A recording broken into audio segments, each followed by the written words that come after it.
Ida for not wanting my mother-in-law to have my baby overnight. Ida, me, 24F, had a baby 9 months ago now.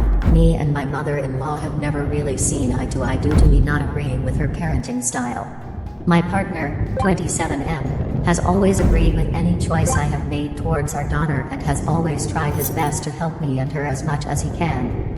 However, this all started when my child was around 3 weeks old. I had her early, 37 weeks, via emergency C-section. My mother-in-law came to see us when we was back home and all she kept talking about was having my daughter overnight. Mel has 3 other children at home, male 13, female 6, female 2. I politely said not a chance, not yet. I'm a new mom. I've literally just had an operation and she's dependent on me due to her being breastfed. She can come for day visits when we are all a little more comfortable, as I just had her 3 weeks ago. But I have said no to any overnight stays right now. She shut up and quietly changed topics. She left after about an hour and then we saw her once more since then when my daughter was around 3 months old. She is due to come see us again on Friday. It is late Wednesday night when I'm writing this. I have said to my partner if she goes on about having the baby overnight whilst she comes Friday then I'll ask her to leave. He has said I'm being unfair and that cause I let my older sister have our child for a few hours when he's at work and I went out for my birthday that it's only fair if his mom can have her overnight. I said no, I don't trust her to be out my care overnight, due to still being quite little and also being breastfed. He now won't talk to me much and is calling me selfish. Now I'm dreading his mom coming on Friday and feel like they will both try getting me to let her have my daughter overnight when I'm not ready and I don't trust her. Ida?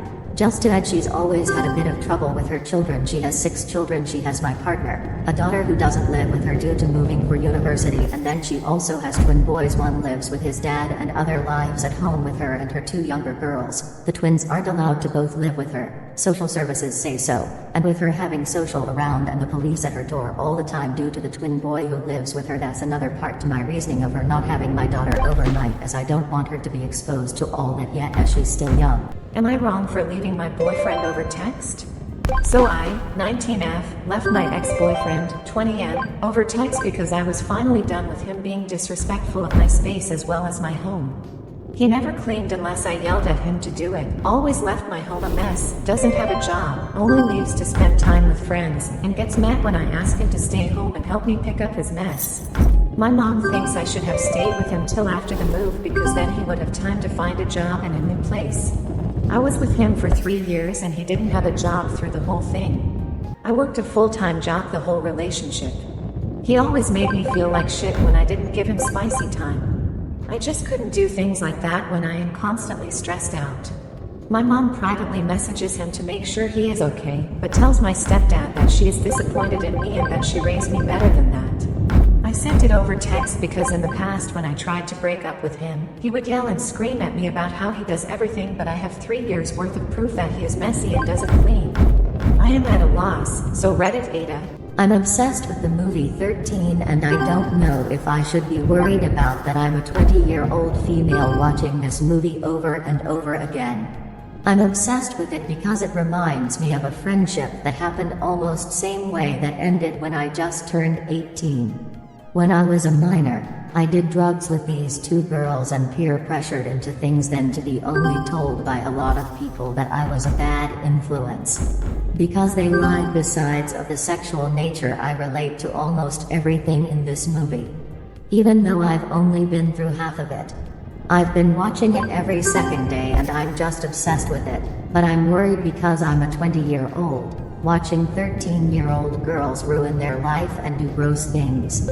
But it's almost like a comfort movie. I just love the darkness and the meaning of it all. The way something seems great and rebellious turns into consequences.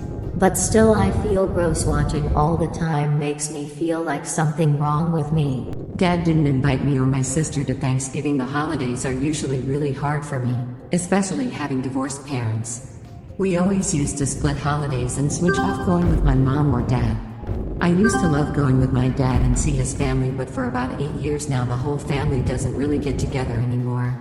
I really like the holidays and I love being with family, so it's been really hard for me. Everyone stopped meeting after my dad's mom died. My stepmom isn't really into holidays or anything and my dad kind of doesn't care anymore. I don't really remember the last time he asked me to come over for the holidays, so it makes me pretty sad when they come around. He's been really busy with work and I don't really see him often unless I reach out. I try to pretend that I don't care about the holidays, but it is honestly a really hard time for me.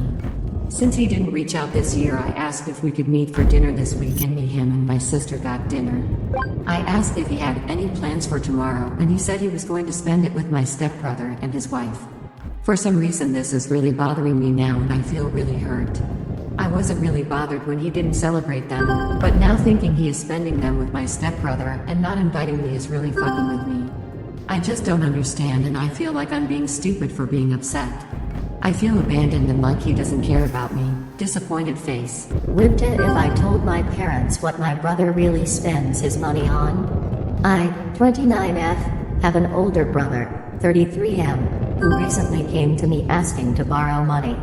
He has a well-paying job and lives with my parents where he doesn't need to pay for rent. His expenses are slim to none. He doesn't really contribute around the house. My mom would complain about this. When I asked if everything was okay, he said he was just buying a lot of weed. I knew he smoked, parents don't, but to spend thousands a month, I was taken aback. Here's the thing, a few years ago they found out through a family member that he smoked. It caused a huge scene and upset my mom a lot. She was crying and he pretty much denied doing it. I've noticed he's been incredibly moody and his weight fluctuates a lot. He seems irritated at everything, and is overall very negative and aggressive. Once he told me his spending habits, it all made sense. Would if I told my parents he spends his money on weed? Would if I told my parents what my brother really spends his money on?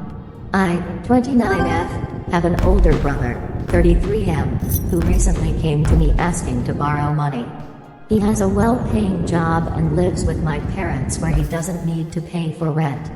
His expenses are slim to none. He doesn't really contribute around the house. My mom would complain about this. When I asked if everything was okay, he said he was just buying a lot of weed. I knew he smoked, parents don't, but to spend thousands a month, I was taken aback. Here's the thing, a few years ago they found out through a family member that he smoked.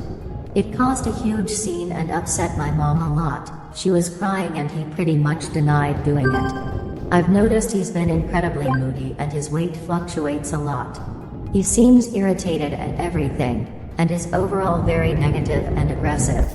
Once he told me his spending habits, it all made sense. Would if I told my parents he spends his money on weed? CNV, nobody has the inherent right to any territory, nobody has the inherent right to any piece of land. I often hear the idea that certain groups of people have the inherent right to any group of land because they were there first, and I hear this regarding many groups like Native Americans, the Jewish state, or others. But the reality is that nobody has any inherent right to a piece of land. Maps are drawn through war, and territory belongs to whichever group can conquer it. Some people may be forgetting that because the borders of Western nations haven't been redrawn for a while. Just as the Comanche conquered land in America's southern territory and took it from the Apache, the American government conducted a series of wars against the Native Americans and took land from them. Japan used to be numerous states, but a man by the name of Oda Nobunaga led a series of conquests in order to unite Japan into a single nation. He died, but his goal was fulfilled by some other individuals. We see the same thing happening right now in Ukraine. If Russia can take it, then it's their territory. But Ukraine seems to be quite capable in defending themselves, so they get to keep ownership of the territory.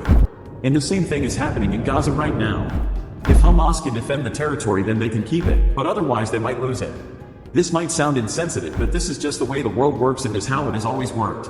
Your right to a piece of property is upheld by the laws of your country. The laws are upheld by the government, and the sovereignty of the government is upheld by the military establishment. Even countries without militaries are defended by other militaries.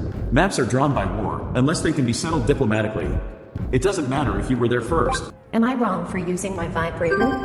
I, 23F, have recently started dating a 27 meters guy last week. Things have surprisingly moved very fast as we have already had sex twice within the past week. The first night, after we had sex, I used my vibrator. I later found out that he was hurt by this. I told him it was no big deal for me, I just like a lot of clitoral stimulation. The second night we had sex, he rubbed my clit for a few seconds and then proceeded to have penetrative sex again. He orgasmed shortly after that. I obviously didn't. However, I never mentioned it because I'm used to the orgasm gap and we have just started seeing each other, so I don't expect him to understand my body or how to make me climax. A couple nights ago, we were talking about sex and masturbation, and he brought up that if I want to enjoy sex with him, I need to stop using my vibrator because he believes it is desensitizing me. I was completely appalled and told him that was not the case at all. He brought up the time I used my vibrator afterwards and asked how I would feel if he started masturbating after we had sex. I answered that I would ask myself if I was doing what he needed to make him have an orgasm. I expressed that we just started dating and that he just needs to take time to learn my body and what makes me orgasm, which is completely normal. He had no rebuttals to this but insisted I stop using my vibrator. Later that night he told me that he hasn't had issues making his partner orgasm and that desensitization is a real thing and it is possible. I am extremely frustrated because he is blaming me for this issue, yet has not taken the time to explore my body at all. Would I be wrong if I continued to use my vibrator?